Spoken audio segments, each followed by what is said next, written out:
I thought Elijah Sarratt was the star of Media Day, to be honest. He had I don't know if it was the longest interview. It was the longest clip that I saw. The first question they asked him was, what was his first like big NIL purchase? And they actually tried surprisingly hard to pry the NIL number out of Surratt.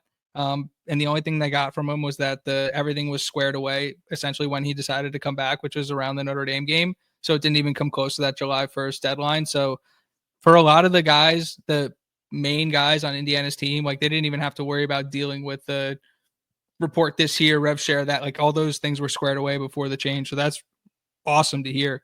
But he said his first big purchase was a Scat Pack Dodge Charger. He deserves it. I mean, he's damn right he deserves it. The Charger, the dog. I mean, he's starting to fish a little bit. I mean, Mikhail Kamara is awesome. I cannot wait for his 17 plus sack season in the works. This is Surratt. Oh, really? Oh, yeah. My bad. I was thinking that was Kamara who bought the Charger. No, Surratt. Okay. Yeah. Hopefully now I gotta think of another punchline. Hopefully he can, hopefully he's as fast as that Charger this year. If he got the speed up like him and Omar Cooper were talking about in the offseason, I mean, this team's trouble. Because he's already good at the 50-50 balls. Doesn't need too much separation to make plays. But I mean, if he can get that separation consistently, he's going to be an absolute problem and definitely a top 5 receiver in the country. Like people are hyping him up to be going into this year. It's funny. They asked him a whole bunch of different questions. They asked him about collective bargaining. They're like, do you think the players should be able to like collectively bargain? And he was like, basically like, yeah, they should be able to have the discussion, but ultimately that's going to fall on the head coach. And like, he was almost like, why are you asking me this? Like, I'm graduating next year. I'm not going to have to deal with any of this. Who cares? But it was kind of funny that they did zero in and ask him that question. They also asked him about the college football playoff format. He's like, it's fine. Like, I don't see any problem with it. Obviously, what's the kid supposed to say? Like, could you imagine if Surratt was just like, you know what? No, we actually need the 4x1x1x3x2, and he like spit out like a whole model. I'd be like, why do you have all this? Why do you care? He shouldn't care. He shouldn't care at all. He should be trying to go undefeated. What top ranked team did IU beat last year? I'm not. No, I'm not. I don't want to. I'm not falling for that bait. I'm not falling for that bait. I think Michigan was definitely our strongest win. I thought they were a top 25 team all year. I thought they had probably a top 3-2 defense last year, and I think beating them was something that probably wasn't as hyped because of the record, and it was a tough Big Ten last year, and they were struggling on the offensive end, but we're figuring it out on offense by the time they played us. So we had our hands full having to deal with them as their offense started to click basically a couple weeks before we had to deal with them. So I mean, they went on and beat Ohio State the next week. Yeah. So I'm down to like, answer your questions less, honestly. It's really not. I'd rather answer Brian's question. What have you guys heard about the tight end position? Are they going to have B-roll and quick skim over the depth chart? Is Blake Thierry the future at the position since everyone else is a senior or a junior? Yes, Blake Thierry is the future. But this is a question for Brad. Go ahead. This is a Brad question. Or a Goom question. Master of the eye test. Holden stays, probably going to be the incumbent, big transfer from Tennessee, was a former top 10 tight end recruit in his class, started at Notre Dame, went to Tennessee, now he's at Indiana. Definitely, fills in to be a starter, was making plays in the spring game from what I was seeing. And behind him, it really is kind of up in the air, not a whole lot of depth, just because I see Riley Nowakowski as a clear H-back, just being, 6'1", 240, definitely has that fullback mold. It's really hard for me to see him on the line of scrimmage and putting going in a 3-point stance. I see him as a behind the line of scrimmage type player. And then obviously Bamba's still there, one of the better blocking tight ends, probably the best blocking tight end on the team. That's really his main role. Not much of a receiver. So really the importance of Holden staying healthy is very important for this team because we do not have too much receiving talent besides the freshman Blake Thierry, like you were mentioning. Need him to put on some weight though, because he was in track shape 2 months ago, right? And so he wrestled too. He was lean. He was down to like 220, so he needs to get back up. Too. Yeah, he needs to get back up and to 240. Andrew Barker's in that room as well. Yes, and Andrew Barker is, we don't hype him up as much just because we know how much of a freak Blake Thierry is, but Barker is that guy where size-wise, he's ready to go in there if needed. I don't know, how great of a receiver he is yet at the Big Ten level. You know what I mean? I know he's obviously a Big Ten recruit. I'm trusting the Signetti vision. Is he ready right now? I'm not sure. So the importance of Holden Stays is immense, right? Because, if we don't, obviously they'll make adjustments, probably have to go more 4 wide with receivers, and we got plenty of those. So sure, it wouldn't be the end of the world, but, always good to have a big kind of red zone threat. They love throwing it to Horton in the red zone in certain plays and certain spots. And, we saw that wheel route to West last year, right? And that's really meant for, West had the wheels. And, I would say Horton, as good as he was, wheels wasn't really his thing, right? It was more so kind of everything else, him just being an absolute dog. But yeah, a guy like, Holden Stays, hit him with the underseam route wide open. I mean, that guy could house it. I mean, they could really set him up. He's a different type of weapon than Horton, the different type of weapon. And he's really excited to see what he can do for this team this year. Definitely probably one of the bigger question marks, but I always like to loop in tight ends with the receivers anyways. And, don't really need, the lack of depth. That's probably the only place we have a clear lack of depth, just because I see. I'm going to disagree with you slightly. I'm going to be honest. I'm going to disagree with you slightly. I don't think it's a lack of depth. Maybe as a pass catcher, but if you look at Stays, Nowakowski, Bamba, that's 3 guys. And I also disagree a little bit that Nowakowski wouldn't be able to put his hand in the dirt and line up on the end of the line of scrimmage. I got 12 personnel, like put a third tight end in there. Like I wouldn't be surprised to see Bamba on the field with those 2. I actually think we're like formation wise a lot more versatile than we were last year. And while Stays is like the big play, like I guess offensive attacking tight end, like they have a bunch of different guys they can use at that position, and they're a lot more versatile than they were last year. I do like. It's funny. Les Austin says his problem with the Indiana fans is that we put our chests out. And really not. We're just saying we're hold on, Brad. Hold on, Brad. No. And my point being good. Like the confidence that Indiana is displaying as a football program should terrify you. It absolutely should terrify you. And I actually do hope that's what opposing fan bases feel when they listen to Indiana fans talk, is like, why are they so confident about their team? It's because we understand what we're looking at every day. And this is a damn good football team. And so I'm glad it kind of freaks you out. Yeah, maybe they didn't play a lick last year, but they also still led the country in scoring margin after week 14. So it's like, what do you say to that? That's what good teams do to bad schedules. They lead the country in scoring margin. It's really like I really question the education system when I hear things like this. I really do. I worry about our future, as a society when I see things like this. Let's go back to Elijah Sarratt. They asked Elijah Sarratt which opposing venue he liked the best. He said Ohio State. He said just having 100,000 opposing fans screaming at you was just an insane experience, something he's never experienced before. They asked him if 2024 had sunk in. He said no, he turned the page. His goal is to get a championship. And so he said, yeah, it was cool, but no, he moved on pretty quickly. That's funny.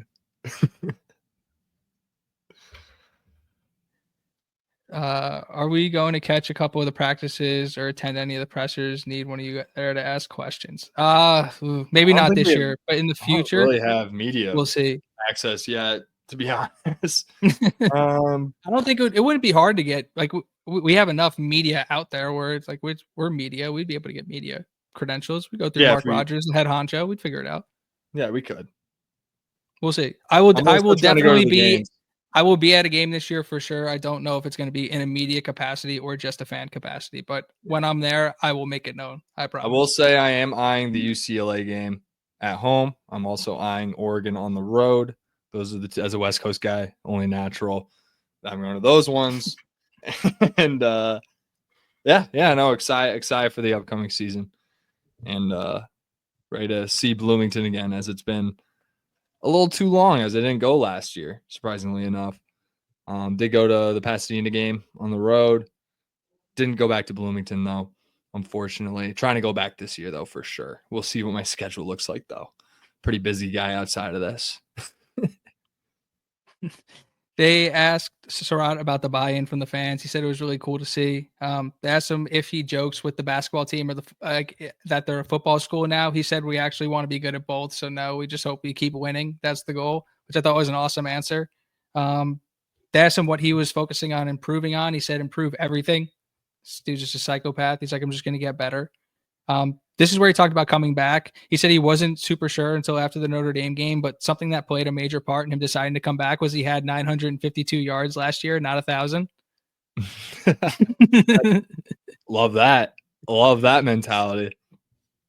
And his goal is to be a first-round pick, and so that's why he's back. Hell yeah.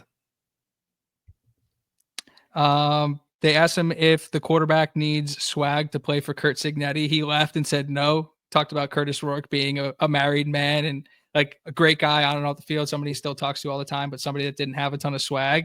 But he said, Mendoza is that like South Florida, a little bit more swag, a little bit more something to him. But obviously they both just they're football dogs and they love the game and they're just like in the facility. They work their asses off, and so that's why they mesh with Cignetti. I think the similarities between Rourke and Mendoza really come down to like that alien comment we made where like, they're just ball, that's all they are. Obviously Mendoza had the wife right at the time. So he was wife and ball. Mendoza's just ball, single guy, not married, solely married to the game right now as you want your quarterback to be. So yeah, excited for that kid. God, I can't believe I'm still not over that Nicole Auerbach interview. So what's good. What's your favorite thing to do, Fernando? Community. You're an alien. You are an alien, and I love that you're my quarterback, honestly. I thought Les Austin left, bro. Yeah, Les Austin has spent so much time not caring about Indiana. He's on his 12th comment. Here's the problem with people like Les is that they think that based on the history of college football, that what was will always be. And it's like, hey, buddy, has the sport changed at all in the last year, 2 years, 5 years, 10 years? Like, yeah, it's an alternating world out there, and open your eyes to it or you'll miss it. And John's the man. So yeah, we got you, John. They asked Sarratt about the difference in command of the huddle between Rourke and Mendoza, and he said actually they're really similar, which I thought was interesting. He said Rourke, if he had a problem with you, or if he something needed to be said, like he had no problem calling you out. Mendoza's the same way, and he said that's something you probably wouldn't expect from Rourke, given he was a little bit more laid back, but on the field general type of guy. Shout out to Curtis Rourke. Shout out Rourke. They asked him when he started, when the offense started clicking with Fernando Mendoza. And he said towards the middle to the end of spring. He said obviously there was those growing pains early, and then towards the end of spring, the offense kind of got on track and started firing.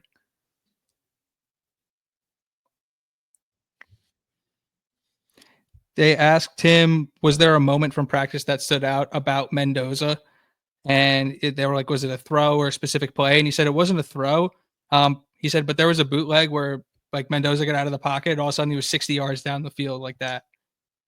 He's like, oh, this guy can move. And that's something Cignetti said this too, is like there were times throughout practice where it was like his athletic ability was on display, and he's a lot more athletic than people want to give him credit for. And I'm not saying they're going to run him 25 times a game. Like they're not going to be an option offense, but the quarterback run's going to be in play this year, not that unlike it was last year. Yeah, he's got wheels. Don't let the kid get in space. That's all I'll say. There's a few good clips out there where he's able to get a good, 20 to 30 yard chunks on certain runs and maybe even able to make a guy miss in the open field.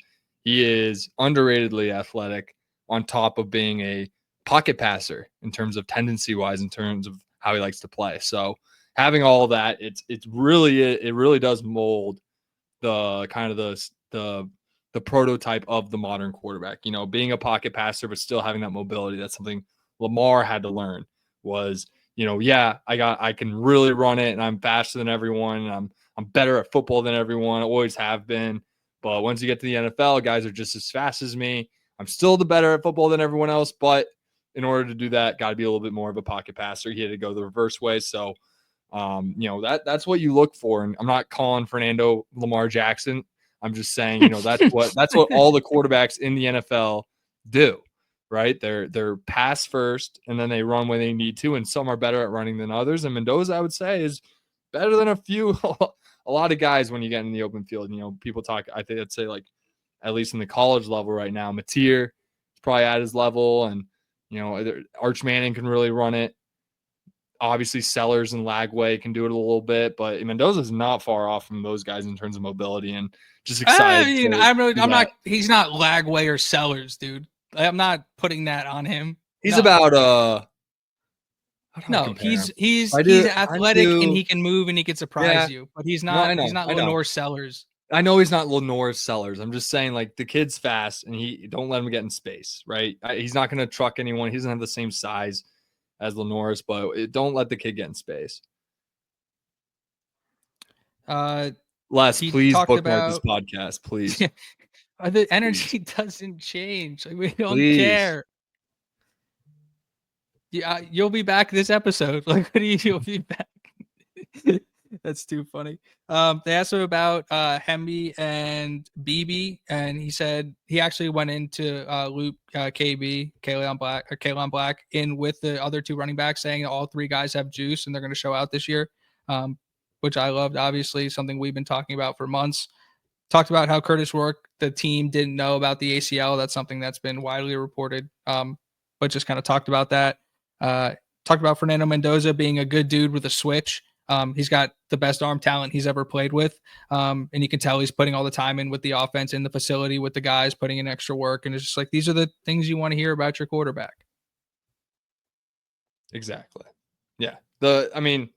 Everything I've been hearing about Mendoza is in line with what we've been hearing from NFL pundits, from myself, from you name it. The hype is real. This guy is getting this hype that I don't think people are even like acknowledging, honestly. Like, the hype is there, but like, people aren't really, it doesn't feel like people are talking about him in the same vein as like Lenore Sellers or a Lagway or a Arch Manning or even a John Mateer, right? And I think that part of that is the brand brain, right? He's kind of just hidden in this, in this IU bubble where, the national media doesn't really want to talk about them all the time. But when you get into the nitty gritty of people ranking quarterbacks or projecting NFL draft picks, Mendoza's in all of those conversations right now. And I don't know, I feel like it's just not being addressed other than right here at the Indiana, at the voice of college football. We'll continue to say it over and over again. They asked Sarratt about his favorite moment. He named a couple. He talked about Purdue being his first snow game. Talked about the feeling of scoring versus Michigan, like the crowd going crazy. And he said he didn't have his best game versus Michigan, but just like that moment. And then just the turning point of the season playing Maryland. We talked about it being kind of shitty weather and the fans were just there and showed out. And like I said last week, Hemby acknowledged this too in one of his interviews, saying like that was a major reason why he wanted to go to Indiana, was the fact the fans showed out that game. So it's obviously fan support, incredibly important. And then this was the gem. They asked him the second thing they asked him was if anybody on the team reminds him of Signetti or is like Signetti, and he laughed and said no, pretty much immediately. But they asked him if he had a favorite Sig memory, and he said after he said after the Northwestern game, he's like, I had 100 yards or something. I have it in front of me. He had 7 catches for 135 yards. Sig goes, Sarratt, come here. And he did like a Sig voice, like he mimicked the voice. It's so good. I got to tweet the clip or something. He goes, you going to block this week? Or are you going to be soft? It's like, damn. Yeah, I know. I saw that clip. He's like, yeah, it definitely keeps you humble. Doesn't let you get too high. He's like, damn, I thought I had a good game. Guess I didn't. Back to the grindstone he goes. So good. So good. The team is really good at blocking downfield. It's definitely something that they really are. Emphasize 100%, where it's like, if you're not blocking downfield, you're just not playing.